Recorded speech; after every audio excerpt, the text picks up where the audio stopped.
Hello everybody, welcome back. Today I'm going to be giving my first initial thoughts on Season 11, Season of Arrivals, after a week of gameplay and seeing how the community reacted to the season, the content loop, the 50 level grind, and the dungeon. I will not be talking about future content as we have not gone to it yet, but we did get a roadmap on some stuff that we will get this season, so once that content comes out then I will talk about it more. This season started off with a really cool cutscene where Anna is with Rasputin running what seems to be like a simulation to test Rasputin's defenses against one of the pyramid ships. At first it seems like it destroys the ship, but then the ship suddenly reappears, it arrives on Mars, and Rasputin suddenly shuts down out of nowhere entirely and we are left in the dark. This storyline will most likely continue throughout the season, as I'd be really surprised if we got absolutely nothing about that cutscene until year 4. Especially with everything we did with Rasputin last season, but we just had to wait and see. We are also starting to get hype for Savathun. In the reveal stream, we will show what the next 3 years of Destiny will look like. Somewhat. Of course, we got info and gameplay on Beyond Light, but we were also shown what the 2021 and possibly 2022 fall expansion will be called. 2021 being called the Witch Queen, and 2022 being called Lightfall. The Witch Queen is going to be about Savathun, and we are going to get major hints towards her story arc in this season. Eris mentions to Zavala that she is interfering with communications to pyramid ships, as well as we are tossed into her own court during the missions. I think the season started off way stronger than season 10 did, lots of story progression to be seen, major reveals and hints towards the next baddie, and some more exciting things to come. One thing I do hope for is, tell me more about Aramis. I don't know who this person is. You know, all I know is that she is the main villain for Beyond Light. Unless you read the lore and the backstory of Destiny, you may have no idea who the heck Aramis is. I certainly don't. So I hope that we at least get some notion of who she is and why we should feel threatened, because currently I don't care about her. We are then thrown into a really cool mission after that cutscene on Io, where a literal pyramid ship is there on Io in front of us, and it was probably the coolest reveal ever because we have been waiting literal years for this to happen. I enjoyed it. So Season of Arrivals is all about the pyramid ships making contact with different planets. By the way, these are the same planets that are actually leaving the live game in this fall. In the first week, we have a massive pyramid ship on Io right over the city where the Traveler was before it came to Earth, and we got a weekly mission to do called Interference. This mission for us is to clear our enemies of the Silver Wing Tree to help Eris do her magic stuff. You know, whatever she's doing. We also got a new public event this season called Contact, where it is basically Gambit in a public space without guardians trying to kill you. You have a small area to run around, you kill a bunch of enemies and champions, and you bank a bunch of motes to finish the public event. You could make it heroic by getting certain orbs from the area the pyramid ship is beaming at with light and then banking them. I think you need like 4 to bank to make it heroic. There are a bunch of champions though, so I highly advise running at least 1 champion mod, Barrier, Overload, Unstoppable, whatever it is, because it can be very frustrating running this with players that do not have any champion mods on. This is a similar case to last season activities, the Tower, in that it is not match made and you can fail it. I really hope this is the last time Bungie implements a seasonal system like this, because it just does not work. Just like last season, if we could matchmake with 9 players into the public event and grind it out, it would be a lot of fun. Or even get 6 players on your team, load into a public instance, and still be able to have 3 randoms join you. Even if you don't get those 3 randoms, you at least have 6 people with you joining the public event. As well as take away the fail timer. Why do we need a fail timer?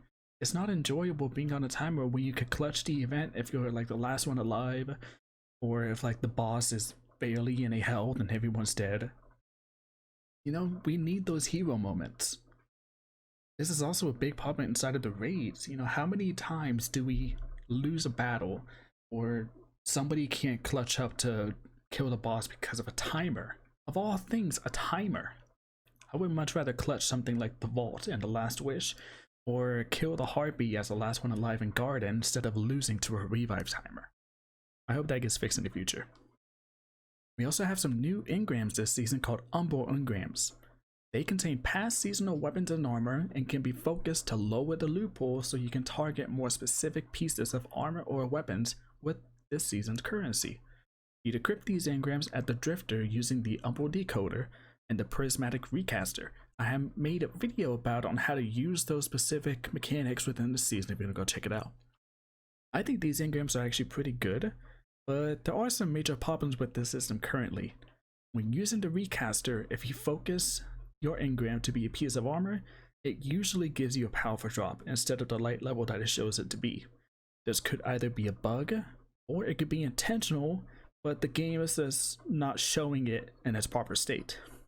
Not only that, but you get a ton of Umbral engrams from just playing the game, as it can drop anywhere like a legendary engram. But the currency you need to focus it does not drop enough. Right now, the most efficient way is through daily bounties. You don't even get the currency from repeatable bounties. But that just does not get enough of the currency needed to focus these engrams, because we're getting way more engrams than the currency we're needing to focus them. In fact, it got so bad that players are starting to AFK the forges, which actually got fixed today, somewhat. But if you AFK the forges, you lose the activity, you set a macro on your PC so that you can revive yourself, and it'll automatically just put you in an AFK state so that you're not kicked for being inactive. And what this did, it gave you Umbral engrams upon completion, as well as it gave you materials and currency to be able to focus the engrams. So players would sit in the farms for hours and hours on end just getting the currency, and tons of engrams needed. I think this is also a response to the leveling system within the game. Grinding an additional 50 levels is not that enjoyable for some of the player base, so using the AFK farm so the engrams can bring the light level up, that's just a way to get around a bad leveling system. Also, using tokens like the Vanguard tokens and Crystal tokens to min-max your gear is in response to the leveling system as well. Until Bungie addresses and finds a way to fix it, players are going to take the path of least resistance for leveling. If you really wanted to, you could grind out strikes this whole season, get thousands upon thousands of tokens, and you could get to max level of day 1 of Beyond Light just by turning in tokens wherever they may be. We will also introduce into some new weapons for this season, including the return of exotic swords from D1, but they are now legendaries in D2. Boltcaster and Dark Drinker can now be earned in-game and in the season pass respectively. After these weapons are earned, you can focus an Umbral engram to get random rolls on the swords. I highly recommend getting Guillotine with a Vorpal weapon because it does a massive amount of damage to bosses. And if you get a team inside of a knife off with 3 swords and Vorpal weapon, you get a well down, you get a bubble down, you could easily one-shot the boss within a few seconds. We also got a bow, auto, pulse, and a fusion, but they're not that appealing to me, honestly. The pulse does seem to have some kind of traction within PvP if you get the right rolls on it though. And the auto seems to do best in PvE, as I think it fires too slow in Crucible to keep up with the other greater autos. Bungie also dropped a huge bomb on us during the reveal stream with the release of a new dungeon called Prophecy that releases day 1 of the new season. Very surprising for Bungie to do this, and it is honestly the best dungeon they have ever created, visually at least. I still think Shadow Throne still takes top for mechanics, Pit for being the most enjoyable, and Prophecy for being the easiest. The mechanics for Prophecy are pretty stable throughout. You kill enemies for light orbs or dark orbs, depending on if you're in light or shadow, and you deposit them into light wells or dark wells. After you deposit those orbs into the wells, you do damage to the boss and move on. There are definitely a lot of secrets within Prophecy, like the multiple emissaries giving little story bits, tons of hidden chests, and 12 urns needed for the season title, just naming a few. Sadly though, this dungeon is going away at the end of the season for an unknown amount of time. Bungie has confirmed that due to technical limitations for year 4, they have to take away the dungeon, but they want to bring it back as soon as possible. My prediction is they will bring back the dungeon alongside the release of VOG or the season after. In case you don't know, VOG is coming back in 2021, and I think this is going to be the spring season. So dungeon could either come back during the spring season along with VOG, or come back the season right after. Some updates on the World D2 at the launch of Season 11 seems to be going in a good direction. Grandmaster Nightfall's got their loot adjusted, so it may actually be worth running if you get a good team of strats. I think it is 1 Ascendant Shard and 4 Prisms guaranteed. Trials tokens also got adjusted, so hopefully flawless players aren't farming to 1 to 3 win players and resetting them all day. There were also a bunch of perk adjustments, mainly to the reload and damage perks, but it is a much needed change. Bungie did introduce some new perks this season, probably some yet to be seen, but some good of it can actually come out of Crucible PvE. By the way, if you don't have the Trinity Ghoul Catalyst, go ahead and get it, finish it, because it is one of the best ad claiming weapons within the entire game. Go try it out. Talking a little bit more about Trials, it launched in a buggy state, and so much so that flawless players during the first weekend of Trials in Season 11 were getting error coded out of the lighthouse and couldn't even get their loot. Bungie had to cancel Trials entirely for the first weekend and bring it back later. I think this is just more of a reason to take away Trials indefinitely until it is properly fixed. They told us what they wanted out of Trials, and it seems like none of that happened. The didn't want it coming out half-baked meme of Trials seems irrelevant now because Trials came out absolutely raw. It's not even half-baked, it is raw. It has had so many problems that honestly whoever was in charge of Trials should not be.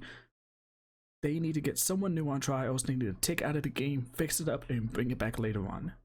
Some good news though, Bungie's efforts to fight cheaters and crucibles shows that they have a new quest for new accounts. Not just new players, new accounts who wants to play Trials. They have to get to level 1010, get 50 kills on elimination, and get Valor rank Legend before playing Trials. So this is to help mitigate the amount of cheaters that just create new players or create new accounts just to get back into Trials. It's something, but until we get like a full-on anti-cheat system, we'll take what we can get. Bungie has also removed skill-based matchmaking in every Crucible playlist except for survival and elimination. Trial stays the same though. This is a big improvement for quality of matches, time to get into a match, and other technical stuff. I think that's everything for my first thoughts on Season 11 after 1 week.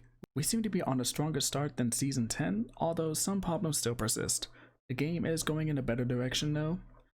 Going into this season, I knew similar problems would still be here because Bungie makes the content far in advance, so the community feedback they get, they can't implement it as quickly as they could, if at all until a certain point.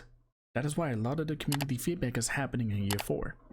I am, although, very excited for the future seasonal content like Moments of Triumph and Solstice of Heroes. Maybe past raids will be revived for at least a little bit before they go out of the live game.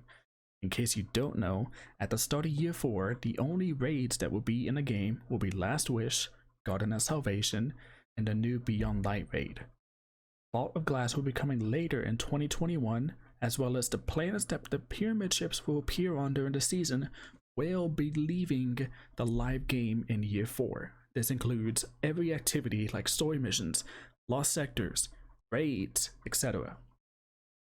The one exception to that, Nessus is still going to be in Year 4, but Leviathan and all of its raids, including Scourge, Crown of Sorrow, Spire of Stars, the regular Leviathan, all of that is going away. So that's all I have. Thank you for watching. I hope you're enjoying Season 11 as much as I am, and I will see you all in the next video. Be sure to like and subscribe because this Friday, I'm going to be starting The Last of Us Part 2 walkthrough on release and uploading as fast and as soon as possible throughout the week. I am also going to be 100%ing that game, so I will upload videos on how to do so. Have a great day everybody, and I will see you all in the next one.